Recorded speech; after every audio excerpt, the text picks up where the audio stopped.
All right, guys, welcome to part 5 of my series, Unlocking the T-Distribution. In this video, we're going to demonstrate how to do a one-sample t-test using two different methods manually. The first method, we'll do the p-value method, and the second method, we'll do the critical value method. So let's go ahead and jump into the problem statement.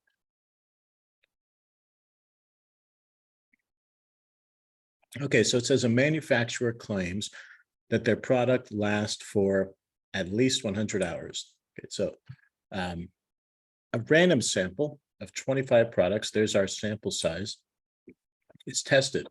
And the average lifetime of the sample mean is found to be 95 hours.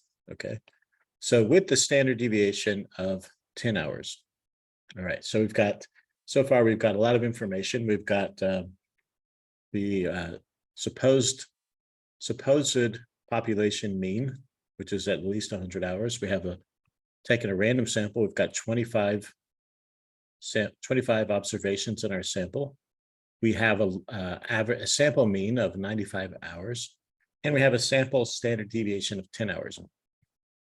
So we want to test the hypothesis that our true average lifetimes or population mean of the product is at least 100 hours.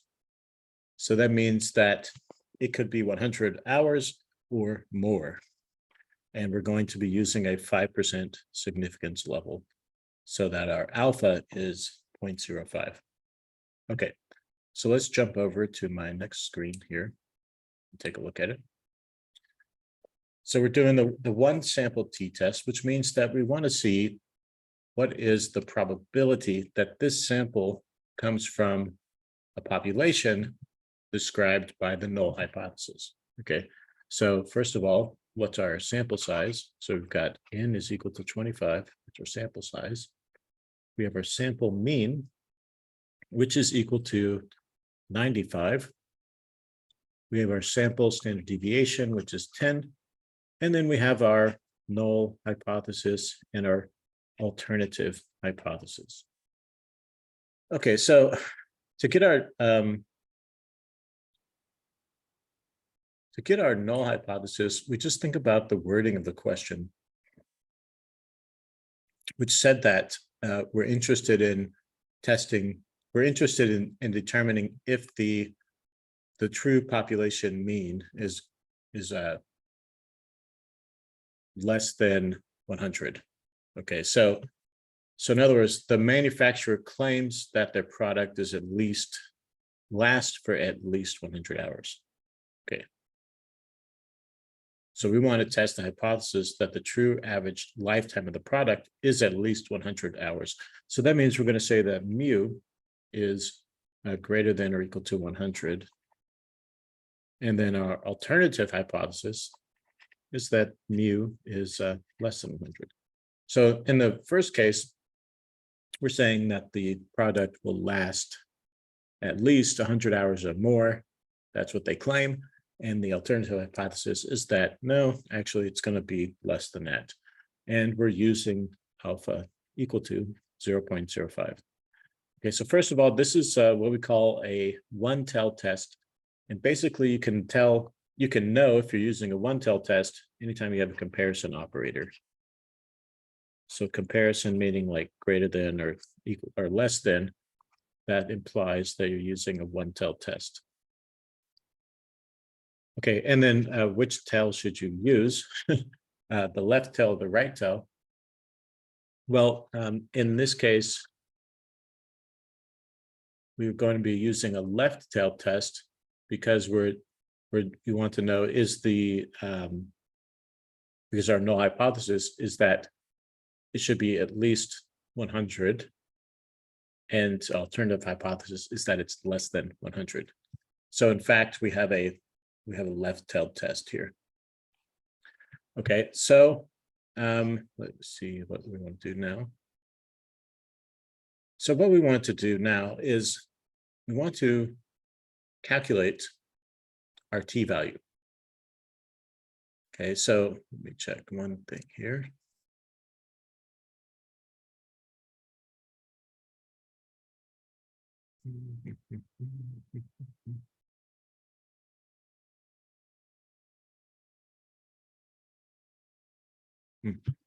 Okay, so let's calculate our t value first.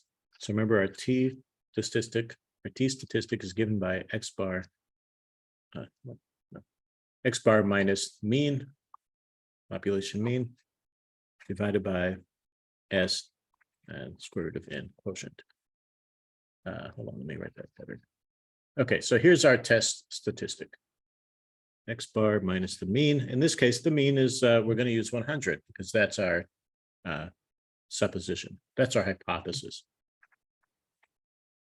And when we do that, we get 95 minus 100 divided by 10 and the quotient of, so the quotient of 10 and the square root of 25, which comes down to negative 2.5.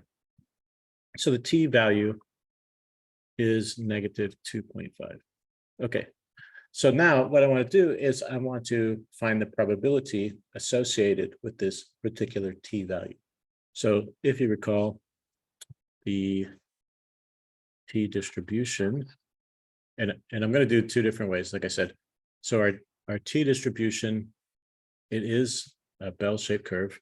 Oops, that's not bell-shaped. Our distribution is in fact a bell-shaped curve, and so basically I want to find where is negative 2.5, and then I want to calculate the area under the curve up to this point. And whatever this area is, I want to compare it to my alpha level of 0.5. So my alpha level is 0.05. If this area is less than the alpha level, then I will reject the null hypothesis. Okay, because this area is the probability. Okay, so basically, if we get a p-value that's over here somewhere, and it's less than wherever our 0.15 area is at, the 0.05 probability is at, then it means that we have a very small probability that the null hypothesis is true, and we still got this sample mean. Okay, so so how can I calculate the area under the curve up to that point? Well, we have to use our probability density function from negative infinity to negative 2. What did I say? 2.5. Yeah, to negative 2.5. All right, so f of t dt, which we calculated in a previous video, right? In the first or second video. I'm not sure which. That was the third video. Okay, so we're going to plug in this these bounds, and we're also going to plug in our degrees of freedom into a probability density function, and then we're going to integrate it to get the probability. So let me go ahead and do that, which I've already actually done over here in Wolfram Alpha. So over here in Wolfram Alpha, you can see that I have the function here. So it looks like this, and everywhere I put the degrees of freedom in the appropriate place. There's degrees of freedom here, degrees of freedom like this, okay, and here and here. And I put for my bounds from negative infinity to negative 2.5, and that gave me area under the curve from negative infinity to negative 2.5 is 0.00286653. So that is what we call my p-value. Okay, so my p-value certainly is less than 0.05. So let's go back over here and write that down. So then we have that the p-value is equal to 0.00, I'll just call it 3, okay? And so the p is less than alpha, which implies that we reject the null hypothesis. And so what does it mean? Does it mean we accept the alternative hypothesis? No, it doesn't mean that, because there's a possibility, there's a probability, although it's very low, that the null hypothesis is correct. In fact, there's a 5% chance that we reject a true null hypothesis. And that's what the alpha is about. It's setting the probability levels for our having a type 1 error. Okay. So in our case, there's a 0.3% probability, right, that that this sample came from a population that has a mean of 100 or more. So that's a very low probability. So it means that the evidence suggests, the evidence supports the alternative hypothesis, so that the mean, that the true population mean is less than 100 hours. Okay, so it means like this: there's 1 minus point, how many zeros? 1 minus 0.003 probability that the sample came from a population with a mean that's less than 100. Okay, so all right, so that's going to be like what, point, I don't know, very small. So that's the p-value method. Okay, now let's do the t-critical method. So we have our t-value, it's negative 2.5. So for the t-critical method, we just need our degrees of freedom, which is 24 in this case. And then we need our alpha, which is 0.05. And then we have to know, are we doing a 1-tel or 2-tel test? In our case, we're doing a 1-tel test. And notice that our value is a negative 2.15. Okay, so to find our critical t-value, we're just going to go to a t-table, which is going to be where? I'll put it.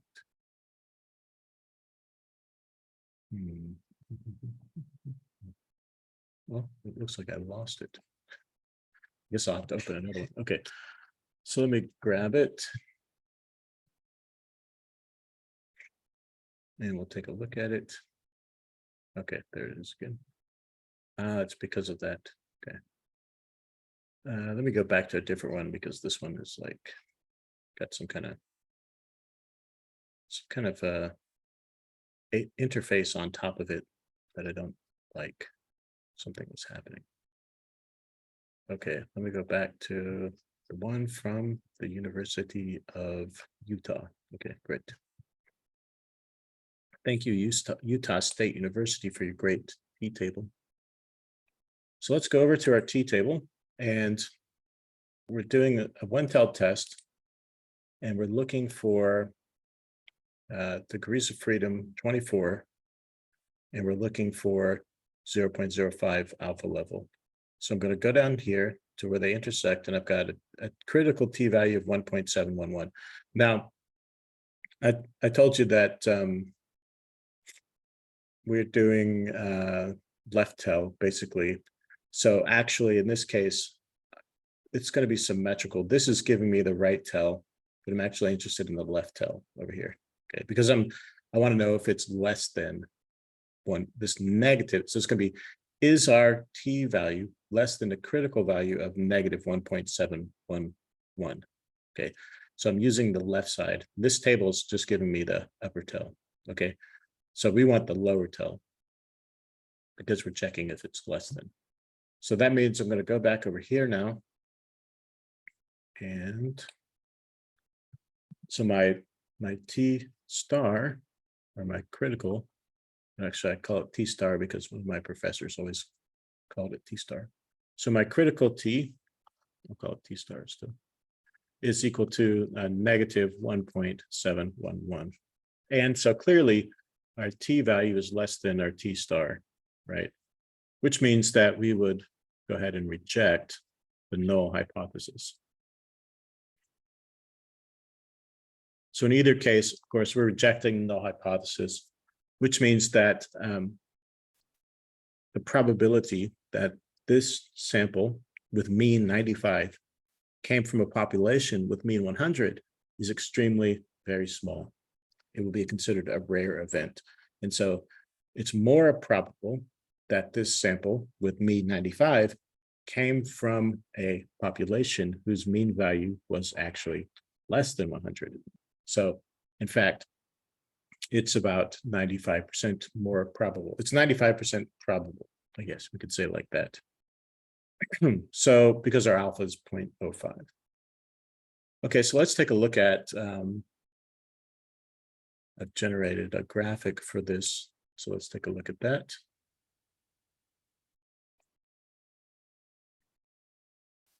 All right, so here it is. Okay, so this is what our test looks like. When I calculated the, so when I calculated the t-distribution using the PDF and Wolfram, what happened behind the scenes is it generates this curve. Okay, so here's our curve. This is our t-distribution with degrees of freedom equal to 24. You can see that here. So then what we were able to do is look at our t-score here, which is negative 2.5. And so what it means is that this little red region here under the curve is 0.003. The area is 0.003, which means that this is 0.3% of the total area that's under this curve. Of course, the total area has to be 1, right? Okay, so, and then we can find our critical value, our critical t-score here, which is at the 0.05 area. So from negative infinity to this point right here, the area is equal to negative 0.05. That's, yes, negative because these are negative, but so it's 5% of the area. Okay, let me just say it like that. So this is 5% of the area, and everything else is over here, right? So then that's an example of a one sample t-test.